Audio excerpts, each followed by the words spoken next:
Okay, friends, we are reading Luke 15 today. Luke 15 contains three parables, one of which is perhaps the most famous parable that Jesus ever tells.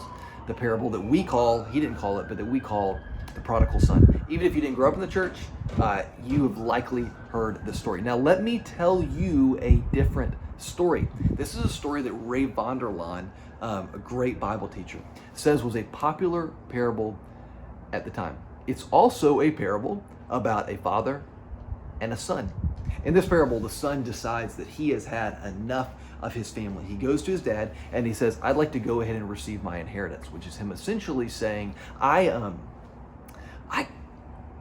wish that you were already dead. Let's go ahead and sever this relationship and go ahead and give me what's due to me. The father, heartbroken, agrees. He gives the son the inheritance, and the son leaves, severs the relationship. The thought is that they won't see each other again.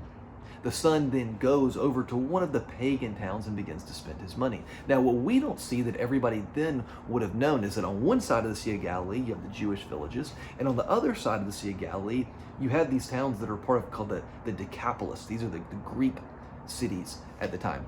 They were established by the Greeks. They're now Roman cities, but they're thoroughly pagan cities. There's all kinds of ways to get in trouble if you're a young man.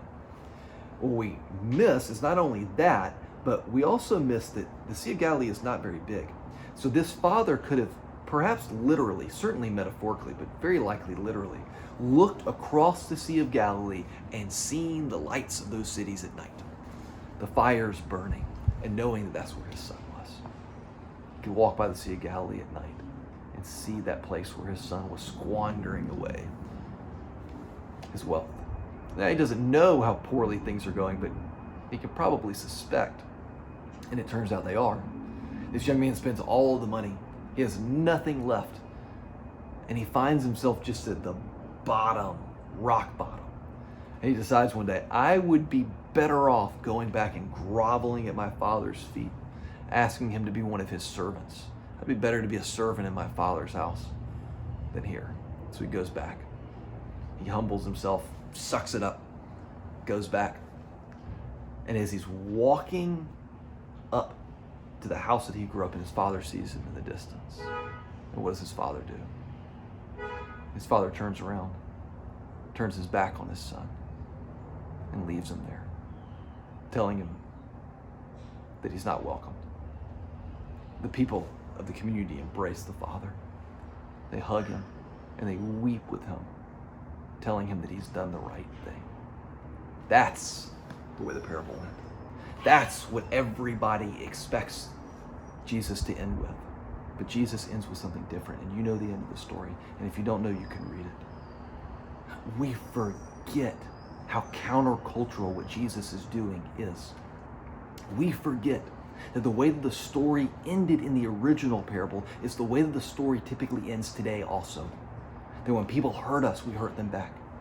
That when people abandon us, even when they come groveling back, we keep them at a distance. We are no different than the people 2,000 years ago. Except that many of us have come to know who Jesus is and to follow in his way. And I think the question for us today is a pretty straightforward one. How do we live our lives? Do we live our lives with the old ending? Or do we live our lives with the new ending? Do we believe that God has that new ending for us? That we may believe that God should turn his back on us? That we should be in a community that turns his back on us?